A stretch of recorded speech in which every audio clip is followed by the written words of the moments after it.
Good evening, one and all. I will be talking about infective pathology in liver transplant setting.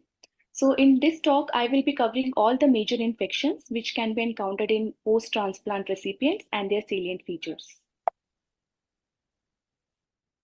So just a general understanding that infections in liver transplant is the main cause for morbidity and mortality, with rates reported up to 80%.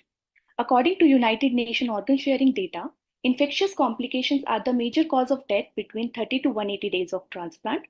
There are several guidelines in place by several national and international multidisciplinary transplant groups for transplant screening of the prospective patients who undergoes transplant to identify the infections that would require therapy prior to the transplantation or to identify the latent infections that can get reactivated after the transplantation because of immunosuppression. Also, there are these guidelines in place for the various vaccination schedule to reduce the risk of de novo infection in liver allograft recipients. This is just more of a clinically relevant slide where we can see there are various clinical risk factors which can be divided into recipient-related risk factors, donor-related risk factors, as well as transplant-related risk factors.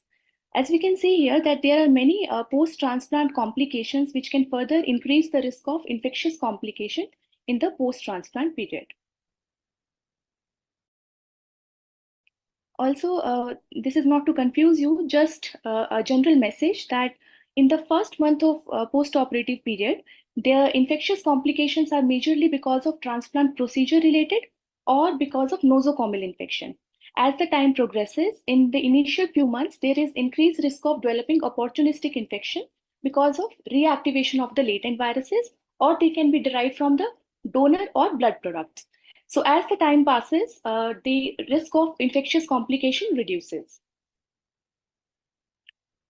This is just a representation of the various pathogens which can contribute to infectious complication. Majority of infections, they are encountered because of bacterial infection, followed by viral infection. So amongst the viral infections, there can be recurrent hepatitis or there can be opportunistic infections. Fungal infections complication contribute only to 10% of the cases. Overall, risk of infection in any liver allograft recipient depends upon the overall immune status of the patient, which is dependent on various factors as we have seen enumerated, like recipient related or donor related or transplant related. And most of these infections, they are diagnosed either by microbiological assays like cultures and non-histological methods and do not involve the graft itself.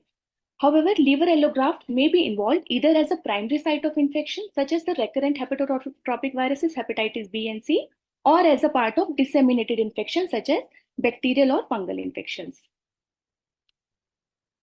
Just a word about bacterial infection, which contributes to the majority of the infections in the first month of transplantation. Bacterial infection may involve either the surgical site, intra-abdominal site, bloodstream infection, or respiratory tract infection caused by gram-positive as well as gram-negative bacteria. Recently, there is increased emergence of these MDR bacteria.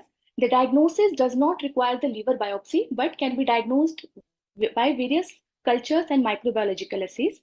However, because there is increased risk of infection in the first month of transplantation, liver biopsy is performed to identify the cause of transaminitis and to differentiate it from the other complications which can happen in first month of liver allograft period.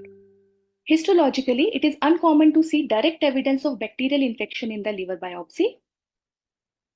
Various histological findings has been described in patients having bacterial infection or sepsis, including lymphomononuclear cell infiltrate in the portal areas, neutrophil-mediated hepatocytic injury, or evidence of canalicular bile plugs in the lobular parenchyma. This is a liver biopsy of a pediatric patient where surgical re-exploration was done and intraoperative biopsy was taken. Here we can see there is some fat which is predominantly in zone 3. Some of the hepatocytes, they appears to be bloated up, they are ballooned. And in the portal tract, as we can see here, there is prominence of the ductules at the periphery of portal areas with inspissated biliary concretions. This is another photomicrograph of one of the portal areas where we can see that there is ductular proliferation at the interface and there is inspissated biliary secretion. Also, we can see some neutrophilic mediated cholangiolitis in this case. However, there is no rejection type of infiltrate. The native bile duct appears to be very normal. So this finding of ductular proliferation along with neutrophilic cholangitis, which may or may not be seen, and inspissated biliary secretion is termed as cholangitis lenta histologically, and it has strong association with sepsis. It has been identified in some retrospective analysis that in patients where histology was suggestive of cholangitis lenta, even when the cultures reports were negative in the first setting, when the cultures were repeated for other infections, they came out to be positive. So this finding prompt our hepatologist colleague to look for infections and repeat the cultures if required. This finding is associated with increased morbidity, mortality, reduced graft and patient survival, and also there is increased risk of retransplantation in these patients. So how does this cholangiolar proliferation and inspissated secretion occurs when we do not have direct evidence of bacterial infection? So it is hypothesized that the bacterial endotoxins, they affect the cholangiocytes, that is the bile duct epithelial cells, which results in dysregulation of the bile salts. And because of destruction, simultaneously, there is proliferation of the bile ductules, which fosters the water reabsorption and result in biliary concretions in the ductular profiles.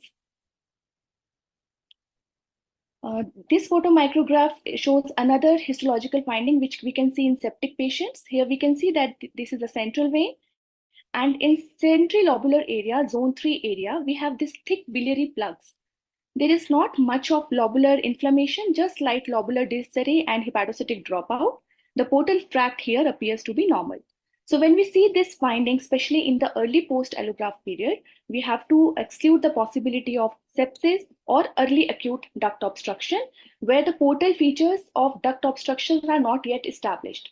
In the later period, when the surgical re-exploration is done either for biliary issues or some other issues, the differential diagnosis needs to be considered our chronic rejection, where we can see the other findings of rejection and drugs associated liver injury. Now, coming to the opportunistic viral infection, which can be encountered in post-transplant setting, most of these infections, they affect the liver allograft recipient in first few months, and the risk decreases as the time passes by. That is, after 1 year, there is a significant reduction in the incidence of opportunistic viral infection in liver allograft recipient. It is because of increased immunosuppression in first few months of transplantation. Amongst these opportunistic infections, cytomegalovirus is the most common viral infection in first 3 months. Because the viral remains latent in the myeloid cells, because of immunosuppression, the viral get reactivated, or it can be acquired de novo by donor or blood products. So in our Indian setting, donor positive, recipient positive is the most common serostatus, and mostly it is the reactivation of the virus. In liver transplant recipients, liver is the commonest site of CMV infection.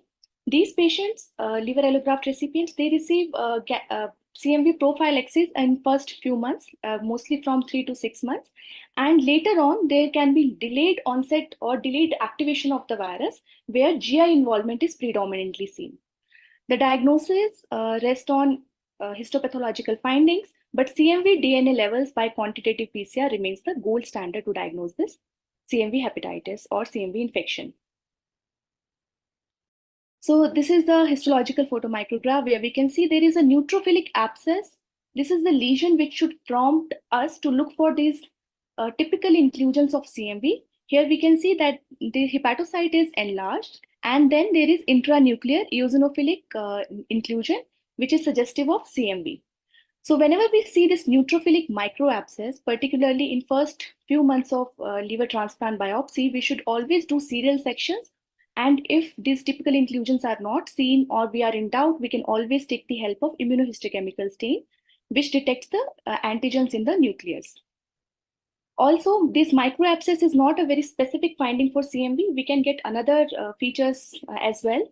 However, but when we see this microabscess, we should look for CMV, and the other differential includes are sepsis, as we have already discussed, ischemic hepatitis, where the Doppler findings may help us to differentiate the etiology, and biliary obstruction, where we can see the portal features of biliary obstruction in the form of periductal edema, neutrophilic exudate, or biliary proliferation.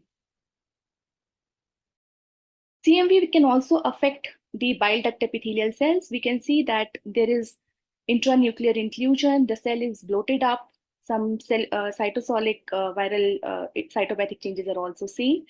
When it affects the bile duct epithelial cells, it can be it's seen along with lymphomononuclear cell infiltrate within the portal tract. We can see that here CMV has also affected some of the hepatocyte.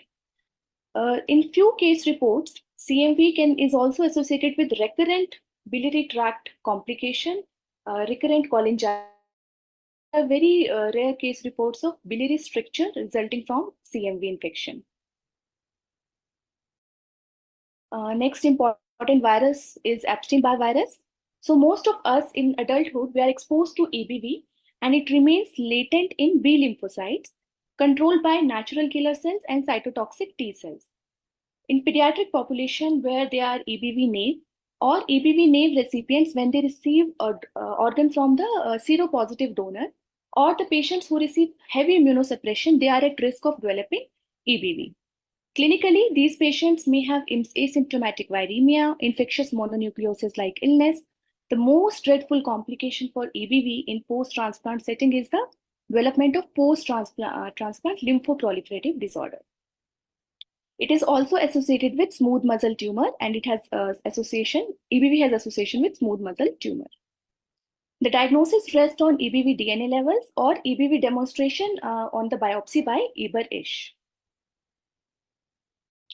This is a photomicrograph where we can see there is lobular disarray, there is some apoptotic body, and then there is this sinusoidal lymphocytosis. There is bleeding of the lymphocytes within the sinusoidal spaces. Whenever we see this finding, we suspect viral hepatitis, and we can also perform Eber-Ish. So this finding can be seen in any viral hepatitis, hepatitis of any viral origin. So Eber-Ish can be done in such cases, which highlights the nuclei of the affected viruses, and also DNA levels can be done in these cases. Portal infiltrates are also described in EBV infection where it can cause some bile duct epithelial damage or even endothelialitis. So when we see this finding, our major differential would be T-cell mediated rejection. So when we are in doubt, the nature of the inflammatory cells, first of all. The nature of inflammatory cells in rejection cases tends to be more polymorphous as compared to EBV. And also in EBV, there are predominantly B cells which can be highlighted with CD20. And in T-cell mediated rejection, these are mostly cytotoxic T cells which can be highlighted with CD8 immunohistochemical stain. This is seldomly required because EBV DNA is available, which can be performed in the liver transplant recipients. So yes, the most dreadful complication is post-transplant lymphoproliferative disorder, and it has strong association with EBV. So which can be divided as hyperplasia, polymorphic PTLD, monomorphic P-cell PTLD, or Hodgkin-like PTLD.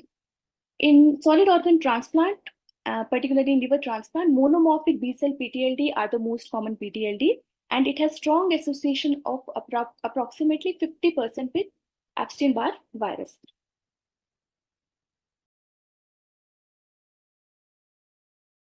This is a photomicrograph where liver, we can see that there's a lot of hepatocytic damage, there are a lot of necrotic hepatocytes, and then we see some alien cells which do not belong here. They have this very vesicular kind of nuclear chromatin, very prominent nucleoli, and for this case, these cells, large cells, they were found to be positive for CD15 and CD30.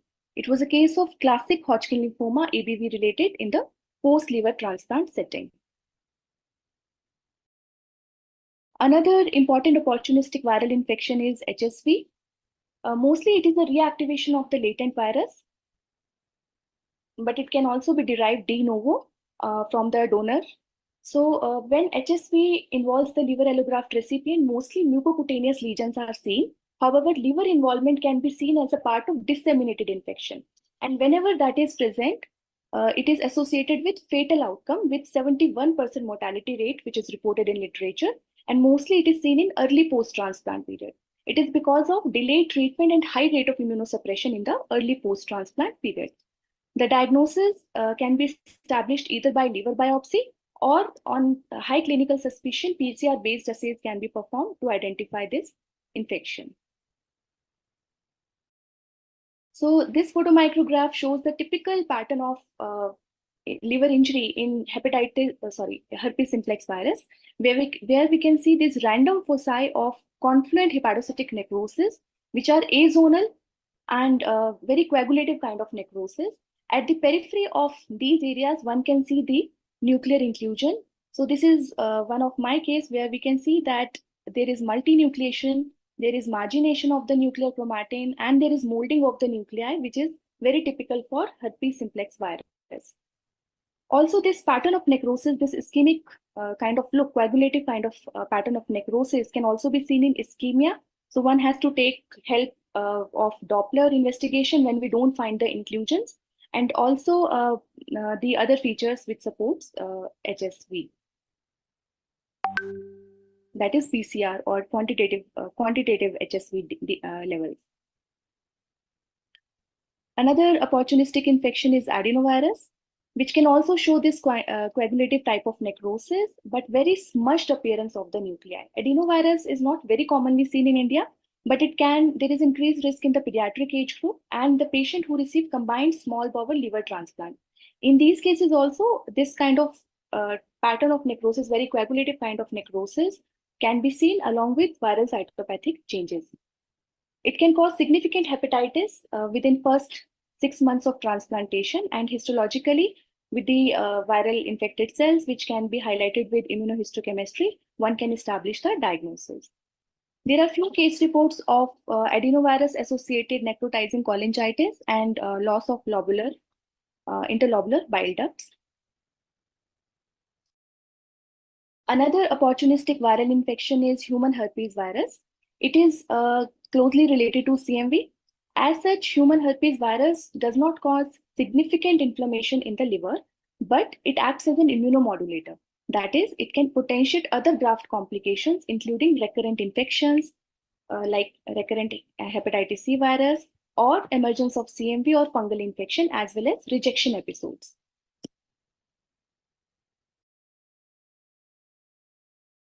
Histologically, it may mimic rejection because we can see a lot of portal infiltrate here, but there is periportal necrosis, which is usually described in cases of HHV6, which can be further substantiated with the quantitative RT-PCR. Giant cell hepatitis pattern is also described with human herpes virus 6, and the antigen can be demonstrated within the cytoplasm here, as we can see some brown staining by immunohistochemical studies. Now coming to the recurrent hepatitis, the hepatotropic viruses. Amongst that, hepatitis B, it was a significant complication in 80s and 90s, where it resulted in low allograft survival of less than 50% after 5 years of age, 5 years of transplant. But with time, with the advent of these new antivirals, there is significant reduction in the episodes of recurrent hepatitis B infection, with current incidence reported up to 0% in some center. Various risk factors for recurrent hepatitis B includes high pre-transplant HBV DNA levels, when there is presence of concomitant HCC, mutation in hepatitis B virus genome, or because of to expand the donor pool, even and availability of the new antivirals, which can be given as a prophylaxis or as well as in pre-transplant as well as the post-transplant setting. Hepatitis B naive recipients can also receive donor organ from the hepatitis B core antibody positive livers. So now, even if recurrent hepatitis B occurs, it has good outcome with current antivirals. Hepatitis C, similarly, because of these direct acting antivirals, there has been significant reduction of the recurrence as well as hepatitis C virus as an indication for liver transplant.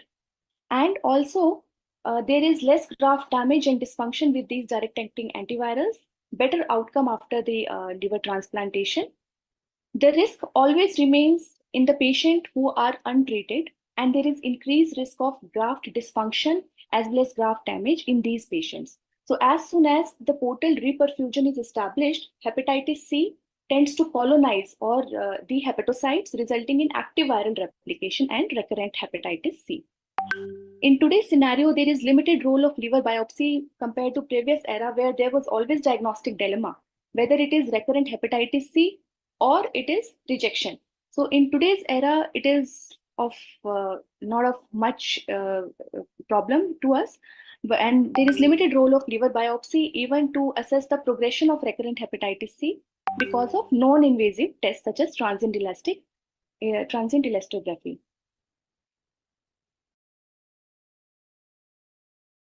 So recurrent hepatitis B or C, whenever occurs, it shows the typical pattern of viral hepatitis pattern, that is lobular hepatitis in the initial period.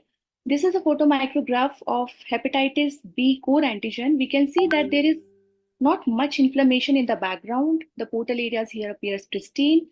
The cytoplasmic as well as nuclear antigen can be demonstrated in the by hepatitis B core antigen. So this is the first evidence, even before the serology, this is the first evidence which indicates that there is active infection by hepatitis, recurrent hepatitis B or de novo hepatitis B in the liver allograft recipient. So these patients can have this lobular foci of lobular inflammation, lobular disarray, hepatocytic swelling, and Kupffer cell hyperplasia.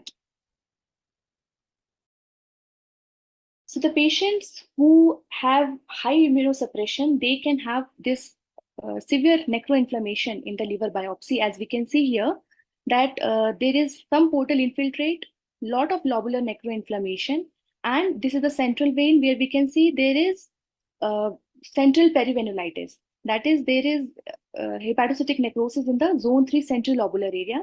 This is the higher magnification. We can see there is a lot of congestion in the central vein as well as in the zone 3 area, along with a lot of apoptotic bodies and lobular necroinflammation. So whenever we have central perivenulitis, acute cellular rejection, which always needs to be considered and excluded before we establish the diagnosis of recurrent hepatitis B or C. History of recent changes in immunosuppression or the viral nucleic acid levels can aid in the diagnosis. Also, we can take the help of immunohistochemical stain for hepatitis B core or surface antigen to delineate the diagnosis. In the later phase of the infection, typical chronic hepatitic injury with portal infiltrate, periportal infiltrate, interface hepatitis, or fibrosis can be seen. Ground glass hepatocytes can be recognized in chronic hepatitis B viral infection, which can be highlighted with hepatitis B surface antigen immunohistochemistry. Significant portal infiltrate with lymphoid nodule, as we see in native liver biopsies, can also be seen in recurrent chronic hepatitis C, and sometimes lobular microgranulomas can also be identified, as we can see here. So typically, basically, recurrent hepatitis B or C infection mimics, the histological features mimics what we see in native or non-transplanted organ. But the most important histological variant which we need to be aware and recognize is the atypical histologic pattern, which is fibrosing cholestatic hepatitis. It is a very aggressive reinfection pattern seen in recurrent hepatitis B and C, typically seen in the first few months of transplantation because of high immunosuppression. And why it is important to recognize? Because it leads to rapid progressive deterioration in the graft function. It was associated with high mortality in the previous era, but now because of new antivirals, there is low mortality. It is associated with massive viral replication, and on histology, we can see a lot of hepatocytic ballooning. All the hepatocytes, they appears to be bloated up with cytoplasmic rarefaction. This is the portal area where we can see that there is some ductular proliferation at the edge of portal area with inspissated biliary secretions. This is the Mason trichrome stain where we can again appreciate that all the hepatocytes, they appears to be all bloated up. There is minimal activity, if at all, in the lobular parenchyma, but the hepatocytes appears to be ballooned up, all bloated up. And there is some cholangiolar proliferation with these fibrous septa, which are going into the perisinusoidal spaces. So whenever we see this irregularity of the portal areas, one should suspect biliary obstruction as well, but the other features of biliary obstruction will be missing. And we have to think of this possibility in clinically appropriate situation, like if a patient is transplanted for hepatitis B or C, or if the patient has received organ from a donor who was positive for hepatitis B or C. So in these clinical scenarios, a high index of suspicion is required to identify these cases, and the diagnosis can be established by viral nucleic acid levels, which have very high DNA or RNA level, depending on whether it is caused by hepatitis B or C. Hepatitis D occurs in approximately 5% of the patient with hepatitis B, either as a co-infection or superinfection. Because hepatitis B virus can be well taken care of with these new antivirals, it is rarely an issue encountered in liver transplant recipients. A word about hepatitis A and E. The risk of hepatitis A in post-transplant setting is similar to the general population. In hepatitis E, various genotypes are known. This particular genotype 3 has been recently recognized as a cause of progressive graft fibrosis because of chronicity and allograft dysfunction. It can be either acquired de novo, or few cases of transfusion-related and donor-related hepatitis E transmission is also reported. HEV RNA levels is recommended for detection of these cases. This is a liver biopsy of a typical lobular hepatitic pattern of liver injury. This was a case of hepatitis E virus after the transplant. We can see there are various scattered apoptotic bodies, areas of confluent hepatocytic necrosis, and the portal areas appears to be pristine with not much of infiltrate. Just a word about fungal infection. Liver is involved as a part of systemic infection. It accounts for approximately 10% of the infections in the post-liver transplant setting. The common fungal infection include the Candida and Aspergillus, and it is rare to see fungal organism on the needle biopsies.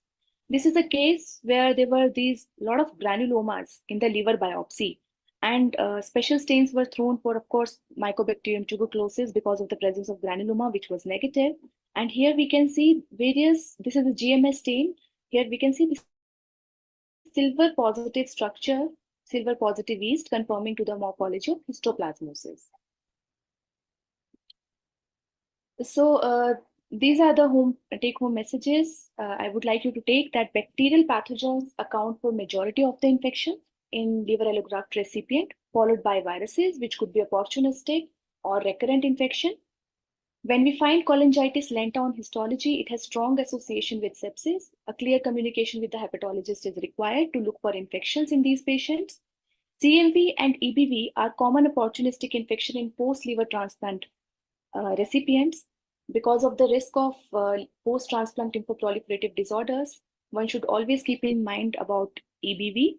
Fibrosing cholestatic hepatitis, though rare in today's scenario, should be assessed in appropriate clinical and histologic setting. And familiarity with the timings and clinical context is critical to interpret the liver injury pattern into meaningful diagnosis.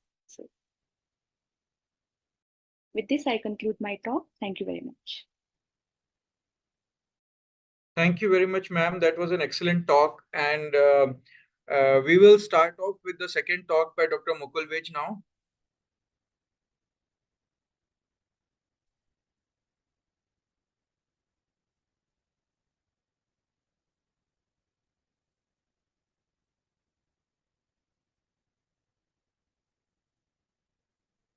Okay, so good evening, everyone.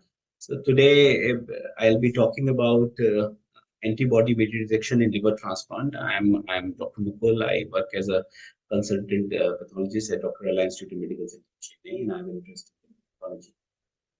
So rejection. So a little bit about rejection. So we introduce an organ we introduce a donor organ in a recipient body, which is foreign antigens, and because of that, there is a very quite a robust immunologic response in that in the recipient. These responses can be T cell mediated, antibody mediated. They can be mixed also. And apart from that, you can also have chronic rejection in recipients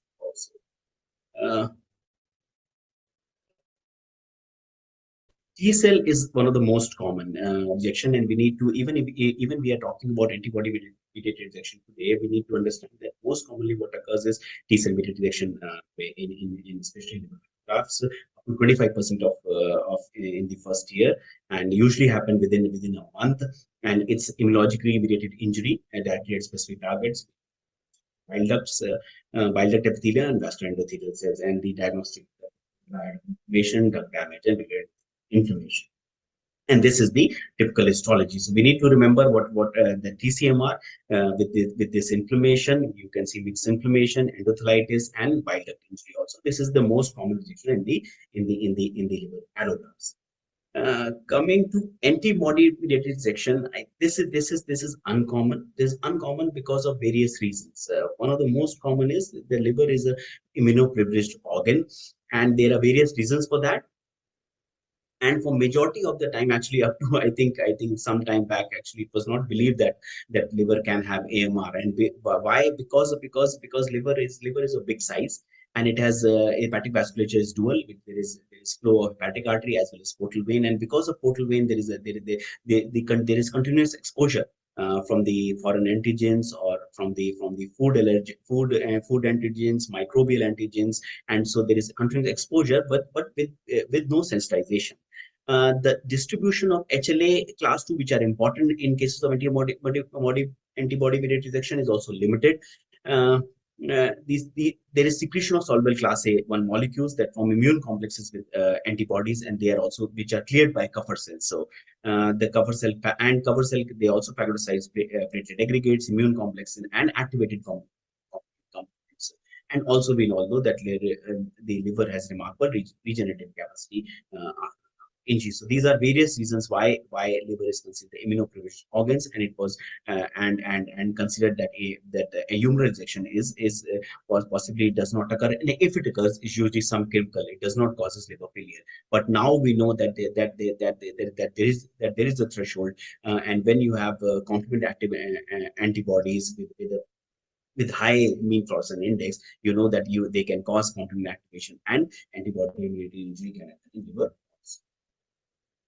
Mechanism, if you see, basically we are talking about in antigen and antibody mediated rejection is we are talking about HLA antibodies, anti-HLA antibodies, and antibodies anti-A and anti-B antibodies. So HLA in terms of compatible liver transplant, and anti-A and anti-B in terms of incompatible liver transplant. So what happened? These antigens are there on the endothelium, which if you have antibodies are there, they will combine with these antigen, and which will lead to activation of complement. This complement activation will ultimately lead to formation of membrane attract complexes on the endothelium, which will cause endothelial injury, will also recruit inflammatory cells in the inflammatory cells, endothelial activation, and T cell activation. Also there is also upregulation of P selectin and the vascular VK molecules, which will also lead to more leukocyte and thrombi formation. All these things will lead to injury to the endothelium and formation of thrombi, platelet aggregates, and injury to the liver allogram. Apart from that, there are also mechanisms in which doesn't require complement activation. These antibodies, anti-HLA and anti-HLA1 and 2, they can also directly they can with the FC receptor, they can combine with natural cells or monocytes, activate them, which can release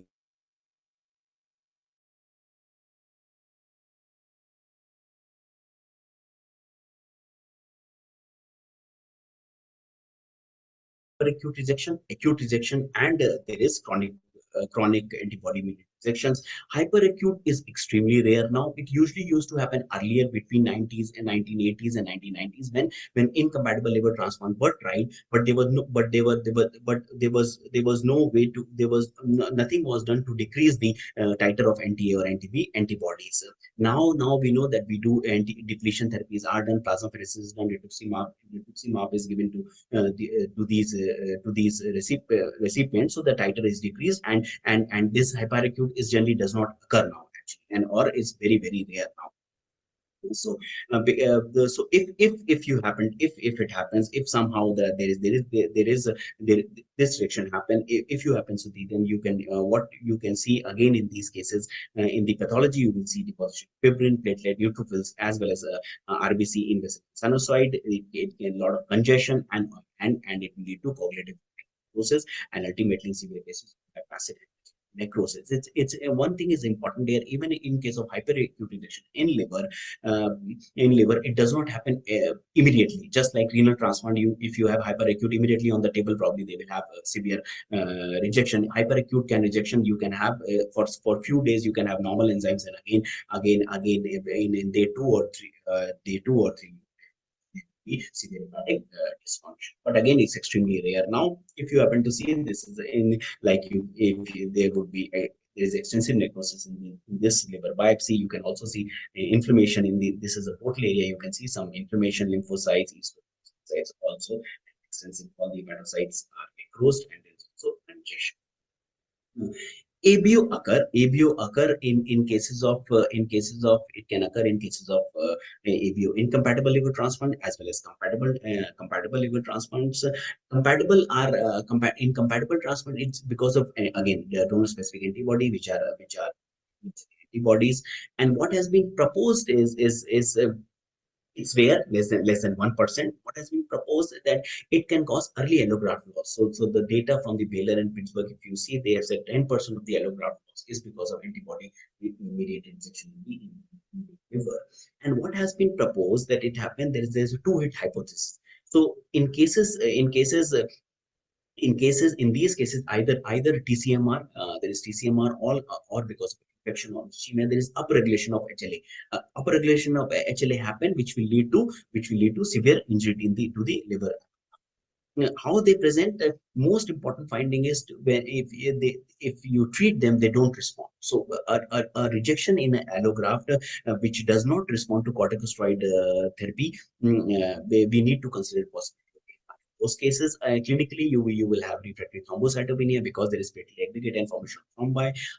Again, hyperbilirubinemia you will see, and complement because complement there is use of complement. They are utilized in the there is activation, and they are utilized at the complement level in the low. There would be positivity for donor-specific antibody, either HLA class 1 or 2. Mean percent index for clinically threshold, what has been suggested in the studies, if anything more than 3,000 is definitely important for us in case of rejection. Positive, I think, but again, it depends on various lab to lab. For us, positive is more than 1,000. Positive, and pathology is complex. There are various features. I will show you now that different histologies are, and how to distinguish from these cases. A little bit about donor-specific antibodies. These are again anti-HLA antibodies, class 1 and class 2, or also there are non-HLA antibodies on them. But in liver, the role of anti-HLA body is known. These other antibodies like angiotensin type 2, type 1 receptor, angiotensin 2 type 1 receptor antibodies may play a role, but not much is there in the literature. Class 2 is important because they can have impact on clinical outcome, again because of upregulation of the in the liver because of rejection or infection. And then they can be preformed. They can be because of previous transplant, or in patients with or in patients pregnancy, females with pregnancy, they can have prior antibodies, or they can also develop de novo. De novos, like they would they are naive B cells in the liver. They interact with the HLA antibodies, and proliferation and proliferation, the plasma cells, and ultimately. So that can also happen. Preformed class 1 are they generally clear out after liver transplant. However, preformed class 2 tend to persist and can lead to injury. Mostly it is related to if there is non-adherence or immunosuppression is not optimized. Those patients that predispose. There are very specific criteria has been proposed by BAM 2016, and I think we need to follow this so that we should not overdiagnose this rejection. These include that there are typical histopathology findings, including portal microvascular endothelial hypertrophy. There is dilation of those vessels, monocytic, eosinophilic, or neutrophilic microvasculitis. I'll show you those later. There you can see edema, ductal reaction, cholestasis, and apart from that, periportal necrosis. Arthritis is also one of the findings, or mural infiltration with necrosis is also. If you see them, you have this. There should be positive CRN means more than 1,000 DSA is important. Level is important. MFI more than 1,000 and C40 diffuse more than 50%. Shows C40 and we need to exclude any other result because we should exclude there is no evidence of obstruction, there is no evidence of thrombosis, all those things. And there is also scoring is also there. There is histopathology score and there is C4D score. Histopathology, there are 3 scores, 1, 2, 3. So in first, you can the microvasculitis, you will see the margination in the vasculature up to 3 to 4 cells, which can be neutrophils. Monocyte in score 2, the 5 to 10 leukocytes you will see in the maximally involved capillary, and in score 3 you will have 10 monocytes. And also you can also see microvascular in score 3. You can see microvascular disruption, fibrillin deposition, extravascular, and there is C4D scoring. So 0, there is no C4D deposition. Minimal, less than 10% of the portal tract shows C4D deposition. More than 50% of the circumference of the portal microvascular endothelia. Focal 10 to 15%, and diffuse more than 50% of the portal tract shows C4D. Then there is one category also which is suspicious of AMR. So in suspicious in typical AMR, the score would be 5 or 6. So these are the criteria. If you see both of them with DSA positivity, you know that certainly that you are dealing with acute antibody rejection in the liver. The suspicion you can have, like you have DSA is positive and score is H score is non-zero, anything. It's non-zero, maybe 1, and C40 score up to 3. This is suspicious. And then there are category known as indeterminate, in which C40 and H score is either is more than or equal to 2. DSA is not available, or C40 staining is not available, and there is coexisting. There is evidence of which you are not sure. So that is indeterminate for AMR.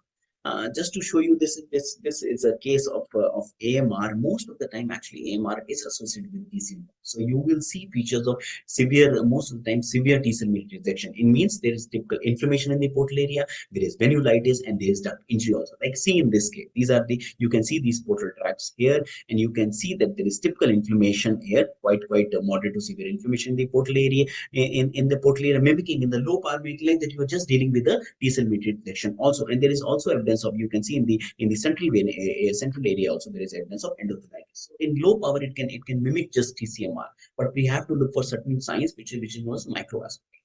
So let's see in the higher power what you see. Apart from these in portal areas, you can also see dilation. You see these vessels, these are dilated vessels, and there are a lot of intraluminal lymphocytes. You can see these cells, these are intraluminal rather than subendothelial or what is known as typical lymphocytic endothelitis in case of TCMR. You can see these cells inside there's margination of cell in the lumen. All these lumens, you can see dilation and evidence of intraluminal lymphocytes. This is one of the signs. When you see this, you have to suspect you might be dealing with AMR. These are histopathological features. Again, in this also you can see again dilation, and there is intraluminal. So all of these capillaries, you can see these portal capillaries, inlet venues, they are dilated and they show presence of mononuclear cells in the lumens, which is different from the typical endovenulitis what you see in TCMR. Here again, just to show you, this is a portal vein, and you can see there is eosinophilia of there is definitely a eosinophilic, there is enlargement of the endothelial cells, and you can see a lot of these cells. Here you are seeing eosinophils. You can see eosinophils here. So multiple 1, 2, 3, 4, 5, more than 10 cells are there. 10, 11 cells are there in this capillary. So these when you start seeing feature, you suspect that you might be dealing with features of antibody in the liver. In this vessel, you can see even thrombi formation. This is a portal vein here. You can see the endothelial cell activation, how these are activated endothelial cells. With some of the cells, they are embedded, these lymphocytes embedded in the eosinophilic cytoplasm here, and also you can see platelet aggregate and RBCs. So they are forming thrombi. So this is, and multiple, more than 10 cells are there. So this is when you see these kind of features. This is an important sign that you are dealing with cases of there is humeral injury through the liver. And here you see this portal vessel, how the endothelials are enlarged, they're activated, and again they, even if they are subendothelial, they appear to be embedded. There is eosinophilia here. You can see the eosinophilia. They appear to be embedded. So this is very distinct kind of injury to the vessel. What you in AMR as compared to T-segmented rejection. Lot of eosinophils. You can also see extensive eosinophils. More than 50% of actually cells are in this portal tract are eosinophils. When a lot of eosinophilic cells are there, they also says that eosinophil rich information. Right? Apart from that, you can see again dilation of the capillaries with endothelial cells, again embedded here, and also periportal necrosis. All these features, severe periportal necrosis, eosinophil rich inflammation, microvasculitis, suggests that you might be dealing with injury. Portal hemorrhage has also been reported. You can see in this case, you can see hemorrhage apart from congestion in the vessel in the portal stroma. So you can see hemorrhage, and also you can see the indistinct, the portal stroma, the portal and pancreas, very indistinct here. There is some evidence of necrosis area. Here, very rare. You can see very occasional microvasculitis, very occasional lymphocyte.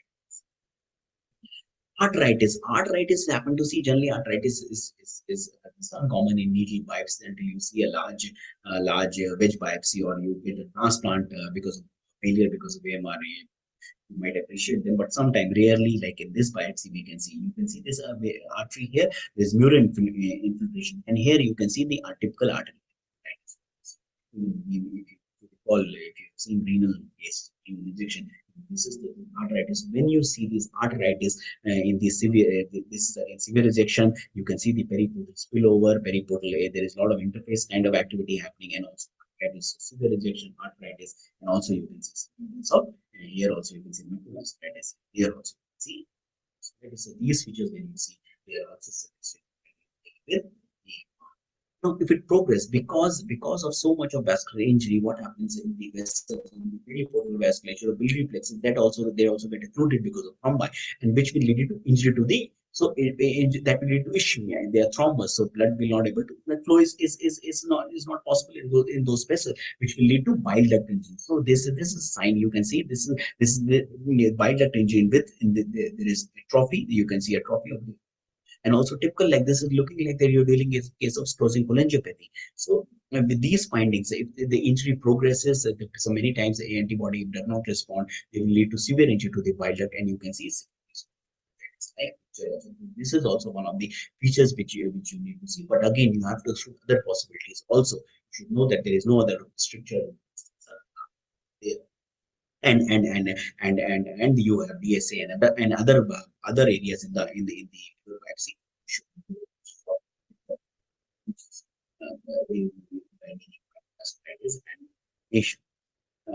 Biliary obstruction, again because of biliary injury, because of biliary plexus involvement, thrombi. You can also see obstructive features here. You can see ductal proliferation in the periphery of this cortex, also neutrophil infiltration. This is biliary obstruction. It has been suggested that when there are features of biliary obstruction, but there is no in MRCP, there is no evidence of that. So you see the heterogeneity. It's the presentation, histological presentation, extremely heterogeneous. So here also you can see the typical xanthomatous periportal mimicking and ultimately continues.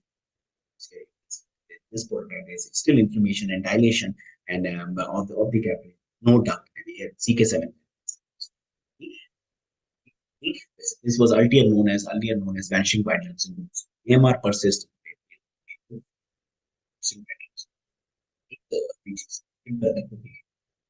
Very early. Central vein also will show injury, and again you can see this central vein. You can again see activation of the endothelial cells and embedding of. You can see these they appear to be embedded in this area, and also you can see also you can see a lot of cholestasis, perivenular cholestasis. In central veins, just to show you, there is again injury, congestion, and cholestasis. Okay. Here again, like a thrombus formation, there is so much accumulation in the central vein. They appear to obstruct the partial.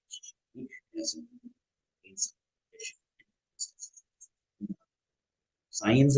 It in central area sometimes it can mimic biopsies can mimic features of ischemia injury, like in this cases of AMR. We see this central area, cholestasis, typical ballooning and cholestasis.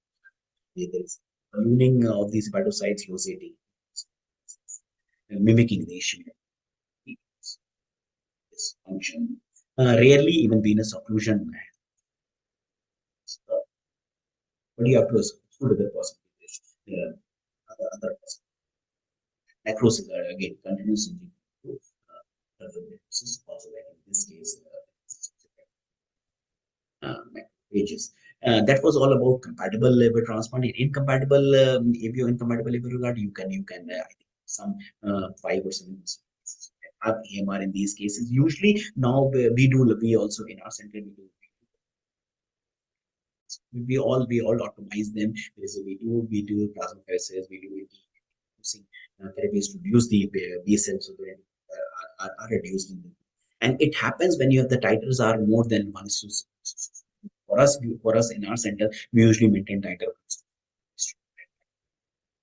But if happens to be titer or there's rebound increase in titer, sometimes it can happen. Where we have seen MR in which there rebound increase in titer, then we again do plasmapheresis and so this is a case in which there was rebound increase in titer. We published this case also, and you can see this. You can see the thrombus formation. You can see the typical microcyclitis and thrombus formation and microcyclitis. This will be here and again here.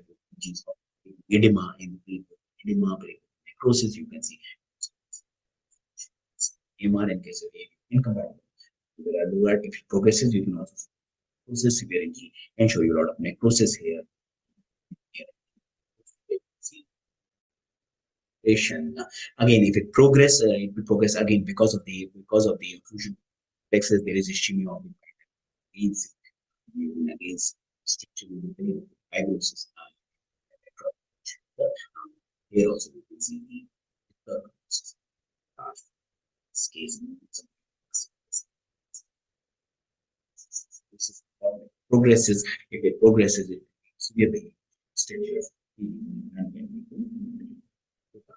Also, that's why I think it's important to recognize it early so the treatment can be. So, but important another thing which I talked about the criteria is C4D staining in these cases, which is key criterion. So earlier it was all we know that we full section, but now with the antibodies we know antibodies we can get C4D. In the also we regularly do severe rejections. Type Cs and usually portal vein, portal capillaries, portal stroke, sinusitis, staining and deposition. And apart from that, also what you see is linear granular macrovascular staining. It can be or basically which suggests that there is activation. And also generally normal liver biopsy will be negative, but sometimes you can see conspecific in a portal perivenelastic fibers. They protect the So this is the typical, these are cases of AMR, and these are actually positive cases with dysfunction, and you can see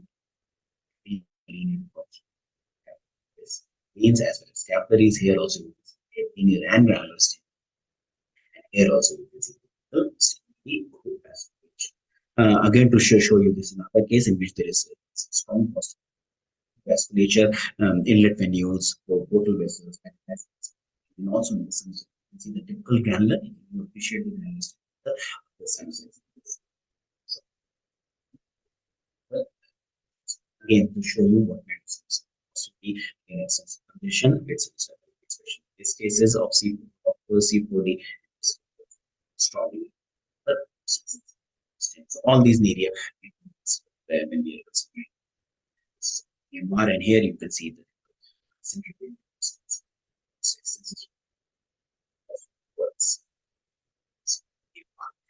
again just this is a case of ABO incompatible.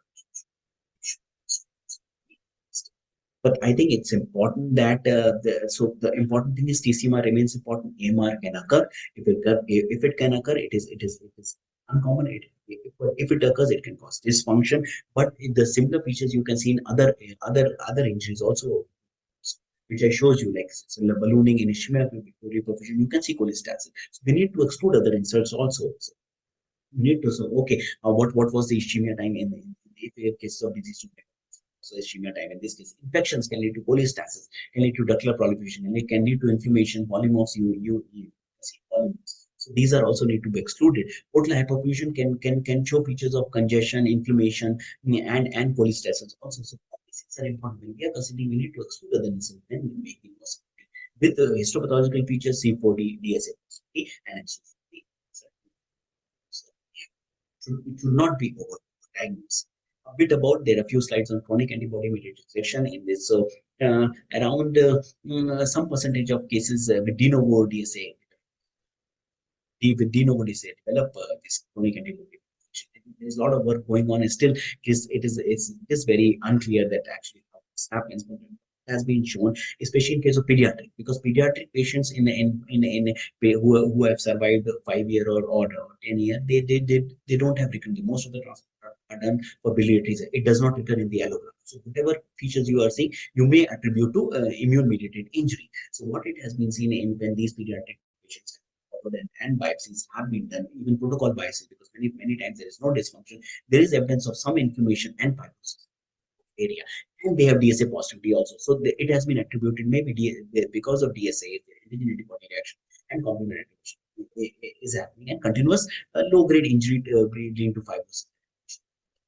So these are the features which reported. We can see inflammation in the portal and perivenular area, portal collagenization, non-inflammatory kind of fibrosis. I show you obliterated portal venopathy. You can also arteriopathy, vasculopathy is also, and because of injury to the endothelium, like not a region. Yeah. So the criteria again 2016 criteria that for probable chronic AMR histopathological pattern injury consistent with chronic AMR, like inflammation, perivenular inflammation, activity, well, DSA positivity within 3 months. We should have some sample DSA more than 1,000 positivity. Focal C4D more than, it's not 50%, even focal C4D positivity here, and you again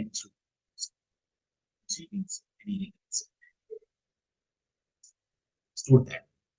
You can make a diagnosis. So in this case, you can see this case in which you can see in a pediatric case in which you can see the portal inflammation, you can see mitral inflammation, both the fibrosis is happening, and also there is perivenular inflammation. This is biopsy transplant, and you can see some perivenular as well as.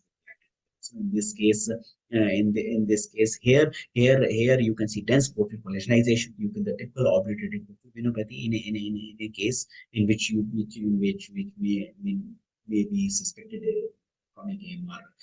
In this case, and the typical non-inflammatory fibrosis area, arteriopathy. In this case, you can see arterial and.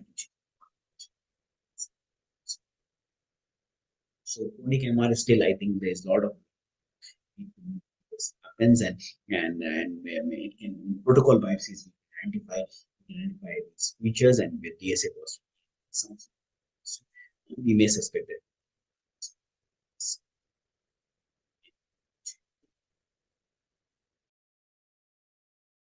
This is just to show you C4D immunohistochemistry. In one of the cases, this fibrosis case I showed you, you can see there is in the portal capillaries there is some deposition. Not diffuse, but some of the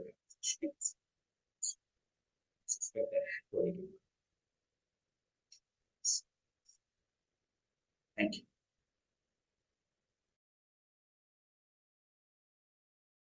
Very nice. That was an excellent talk, Dr. Mukul. So there's one question by the audience. This is by Dr. Sandhya. Neutrophils in portal tract. How will you differentiate between acute rejection and sepsis when there is no lobular inflammation? Okay, so when you say neutrophils in the portal tract, you have to actually see the nature of the inflammatory cells. Neutrophils are usually seen in acute rejection, but it is a polymorphous nature of infiltrate. You will have a lot of lymphomononuclear cells, activated lymphocytes, which are enlarged lymphocytes. Some eosinophils can be seen along with duct injury and typical endothelialitis in rejection cases. You suspect sepsis when you see the neutrophils in the lumina of the bile ducts, that is in cases of ascending cholangitis, and as well as in the duct. So the nature of the inflammatory cells will be important, and also neutrophils can also be seen in biliary obstruction, where you see a lot of portal tract edema along with this neutrophilic dominant inflammation. So these are three conditions where we can see neutrophils in the portal tract. Presence of neutrophil in isolation will not make it sepsis. You have to see all the features. You have to see the nature of the inflammatory cells, the presence or absence of endothelialitis, the presence of the neutrophils in the lumina. That will definitely, we should look for ascending cholangitis in the absence of typical T-cell mediated rejection type of infiltrate. Great, thank you. One question for Dr. Vij. So, we often, most clinicians will often not consider antibody-mediated rejection when we have a patient with some graft dysfunction. And our typical thing is to look for cellular rejection, and it doesn't even it doesn't occur to us that this could be a possibility. So now, what should be done on a routine biopsy to look at AIM? Very good. Nobody. Something that can be done every single time. So I think that's a very very relevant question actually, what to do. So what I do here and what I have learned reporting these biopsies, that whenever I see, especially when I see severe rejection, severe TCMR I see, in my department, I look for these features. I look for, because now I've seen one, so I look for these features also. Apart from that, I now I'm regularly doing C4D. So C4D, because it's easily available, it's IHC, easily available everywhere. You can easily standardize it. Very cheap antibodies are available. You can do all the time in all the biopsies, and you can see if there is positivity of C4D. That's many times I tell them that there is C4D, and there is severe rejection. Maybe there are features of AMR are there or not, but I tell them if the response is not there, then we have to do TSA. If I see features of microvasculitis with C4D, and I am myself sure that there is possibly a mixed rejection, I will ask them, when C4D come positive, I will ask them to do TSA. So C4D is the criteria for me to ask for TSA. I understand the costs are there, everything is there, but because if you don't treat AMR, the issue is if you don't treat early, they are associated with poor outcome. So it's important to pick up them and start plasmapheresis and depletion. If you miss it, again, steroid resistant will let you know if the early rejection is steroid resistant, and even DSA2 can even present late also. So steroid resistant, that clinical finding will also tell you possibly if it's a case of rejection, not other finding, we excluded other possibilities that you are dealing with AMR or mixed AMR TCM. Great. So we are almost at the end of our session. So one take-home message from Dr. Jyoti and one take-home message from Dr. Mukul for all the participants. Jyoti first. Sure. So I would say that when you are assessing liver biopsy, whether native or liver allograft, don't go with a single finding. Don't go with a single see the pattern of injury. In liver allograft biopsy, see the pattern of injury. What is the nature of the inflammatory infiltrate? Where are they located? How are the hepatocytes? Whether they are swollen, whether there are virus hydropathic changes. Do not go for an isolated finding and make the diagnosis. So if you combine your histological findings along with your clinical picture, then you may arrive at a diagnosis. That is the correct way to approach. Look at the pattern of injury, and then clear communication with your hepatologist is much required in assessing all the biopsies, whether native or allograft biopsies. Dr. Mukul, wisdom of words. Excellent, Jyoti. I think that's a very relevant and completely 100% agree with you. And also, apart from this, I think AMR, especially in centers which do a lot of transplants, I think AMR we need to recognize It is an entity. It can cause alveolar duction. So the thing is that AMR can be subclinical also. It may, you just give steroids and it is treatable. But there is a variety of AMR which will not respond, and you have to pick it up. You have to diagnose it. You have to treat it early, so to prevent early allograft loss or even transition. Thank you. Thank you very much. Thanks a lot for participating in this meeting. And as we know, we are going to follow it up with a hands-on course during the Ahmedabad ISOT annual conference in October. And this will involve, discussing cases with all the faculty and having hands-on experience in reading those biopsies. Thank you very much for participation. Thank you, Dr. Jyoti, Dr. Mukul, and all the participants. Thank you. Thank you, Dr. Ravi. Thank you, Isaac. Thank you.